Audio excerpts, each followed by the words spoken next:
let me tell you a story about the Christmas ham, right? There was this couple who recently got married and they were enjoying their first Christmas dinner. So the wife volunteered to cook and bake, right? Despite the husband is a culinary chef, right? So she said, hey, let me bake you a very nice recipe. My mom baked it, taught me how, and let me bake that for you. So she took out the ham, and while she was preparing it, she cut the head and tail of the ham and tossed out the two ends of the ham, right? Marinate it, right? Put some garnish and have it baked. 2.5 hours later, the husband was puzzled looking at a beautifully baked ham. It tastes nice, but the husband went on to ask that question, why do you cut off the ends of the ham, right? Is there any particular reason? Is it more for the infusion of the herbs and spices? Then the wife said, you know what, actually I don't know, I just follow my mom's recipe. Maybe, right, next week at our Christmas family gathering, you could ask my mom. So the following week, they were at the gathering and the husband took this opportunity to ask the mom about the Christmas ham. Because why? They were also having ham at dinner and the ham was again cut off at both ends. So the husband asked the mom, right, the mother-in-law, and asked, hey mom, why do you have to cut off the head and tail of the ham and toss it out, right? Because those are perfectly good to eat, especially you're baking it, right? I like those parts. Well, it's our family recipe. My mom, your grandmother, taught me how to bake this Christmas ham, right? So I really don't know why, but that's how our family do it, and that's how we have been doing this Christmas ham, right? So this curiosity in that culinary chef went on and took this opportunity one day to meet the grandmother and ask the grandmother, hey Granny, I realized that you baked a very nice Christmas ham.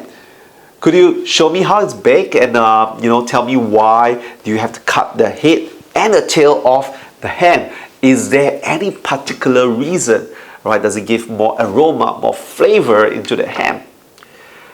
And here, her granny was just staring blank and trying to figure out why was she slapped with that question, right?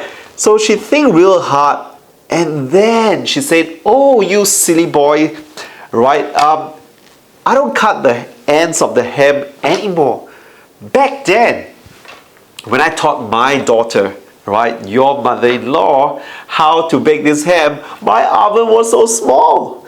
And it could only fit in the pan of that oven, right? And I have to cut it away just to fit in my small oven. Today, all of us have big ovens, right? So I don't cut that anymore. So they all had a good laugh because they all realized they just follow tradition blindly. Sometimes we're taught in an environment that's different from today. Today, in our ever-changing, exponentially changing environment, we need to be observant, realize the change, and adapt to those changes. So we come to investment, understanding, investing, and not just putting money in the bank would make a big difference in your investment. Right? So with that, I'm going to leave you with the last thing, a very powerful template and framework for investing. We call this a 7-step to smarter investing, right? So what is a smarter investing? Is to have 1, strategy when it comes to investing. 2, have a good way to monitor them. 3, find an advisor, work with an advisor, right? An advisor doesn't necessarily have to be a person. It could be online, it could be a book being your advisor, right? 4th, realize your risk profile. What's your risk appetite? What is it like? Are you able to take risks? And it's better to take risks earlier in your life than later in your life, right? 5th, time horizon. 6th, expectation management.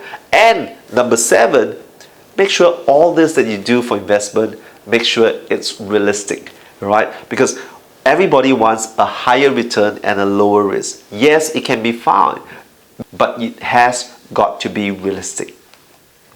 All right, so this template here, example, you want to know what's your investment objective, the strategy, you can list it down, right? And this template, you can download it, right? We'll send it to you. So again, you can use this template for yourself to monitor your investment.